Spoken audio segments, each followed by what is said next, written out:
My boyfriend is trying to use pregnancy to tie me down while he keeps beating me till I lose those pregnancies. Story time. In 2024, I was 15 years old and I was in SS3. I lost my mother to cancer. She was a single mother that was raising myself and my younger sister. My sister at the time was 6 years old. After my mom passed on, we moved in together with my auntie, who happened to be my mom's sister. But our lives became a living nightmare. My auntie treated us badly. She starved us. She would beat us. How on earth do you maltreat the children of your own late sister? Human beings are evil. My auntie would terribly beat us, starve us, and it was a constant thing. But whenever our husband was around, she was going to act nice. In fact, people around, like neighbors, were starting to notice that this woman was severely battering us up. Sometimes I would run outside crying, begging people to help, but no one could help. And one thing that kept coming to my mind was I had to endure so that I could finish my senior YA. Because don't forget, in 2024, I was in SS3. After graduation last year, I finally got a job. I started to work so that I could feed myself and my younger sister.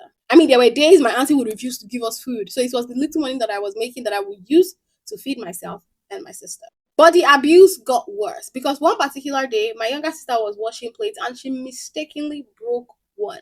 And my auntie beat her so badly that she used the broken plate to cut my sister on her face. This was my breaking point. This was the time I said, no, I can't have this anymore. I need to protect this girl. I need to fight for her and I need to feed the both of us. I mean, I can tolerate pain, but I cannot tolerate the same amount of pain being inflicted on my sister. So I decided to take this job that I was doing seriously, and that was where I met a young man. He was 23 at the time and I was 16. He bought me a small phone and he put a SIM card inside of it because at the time I was not allowed to use the phone, so I would always sneak it. He would call me at night, he would care for me, he would even send food money whenever I told him that we didn't have anything to eat.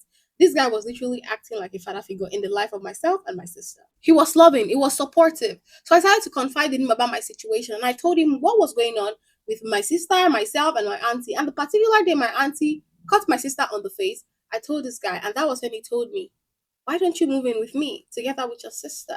That was the first time in my life I was seeing a savior. So I decided that maybe it was going to be a good idea. At first, life was peaceful when we moved in with him. He was providing us with food, with shelter, with everything we needed. It was calm, it was sweet. But later, everything changed because the first thing this guy did was to make sure that I stopped working because he would say he was providing me with everything that I wanted. So why would I work? I really want to understand what goes through a lot of you all's minds when you stop women from working. What exactly is a job threatening in your life? Are you not a stupid fool? Or see masculine energy? Are you masculine man? What exactly is masculine about you if your ego is as fragile as an egg? Once they smashed on the floor, it will scatter. You keep stopping women from working because what? Your stupid ego is not masculine? This guy made sure that I was completely dependent on him and he would control everything in the house. Do not forget that I was 16 at the time, which was last year because I'm currently 17. He would count the food in the house, he would count money, he would make sure that he beats me mercilessly whenever I go anywhere without his permission. So it was like I suffered beating from my auntie, I escaped the sufferness, and then I came inside a sufferness pro max by myself. And what is even more annoying is the fact that I dragged my sister into this. Later, I overheard this guy saying that he was intentionally trying to get me pregnant so that he was going to use the pregnancy to tie me down and make sure that I marry him. Mind you, I was 16 when I heard the conversation he was having with this guy last year. And lo and behold, I actually got pregnant for him. But guess what?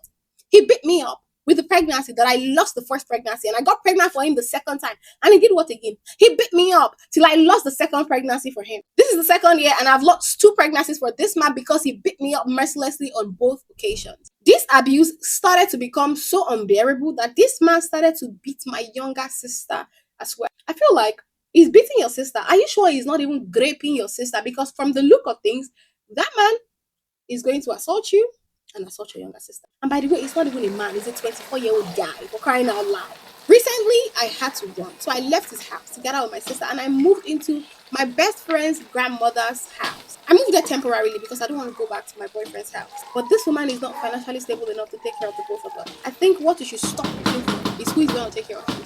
Listen to me, no one is going to come and save you and your sister unless you start to save yourselves. Okay? Life is too cruel for you to be looking for who you're going to be dependent on. It is time for you to be dependent on yourself. So get to work. That woman's already providing shelter for you. You need to get your ass up and go find a job. even if it is cleaning. Currently, since we moved out, this man has come around trying to beg us, and I don't know, I'm scared. I can't go back. I don't even know if I should go back. At the same time, I'm scared for my sister's future because I really want her to complete her education. And it seems like this man can send her to school. And the school she currently attends is close to his house. So I don't know what to do. If you want your sister to be safe and fine, she's better off that man. Don't go back to that house unless you want to open your sister to grave and assault. Okay, because this is something that every girl experiences. And if you end up letting your sister experience this in the hands of that man, she's going to blame you for the rest of her life. It's not going to be easy, but you need some tough love. So you need to be tough. Go get some job. Please advise her in the comment section. And if you want to share your stories with me, send an email to me at talk to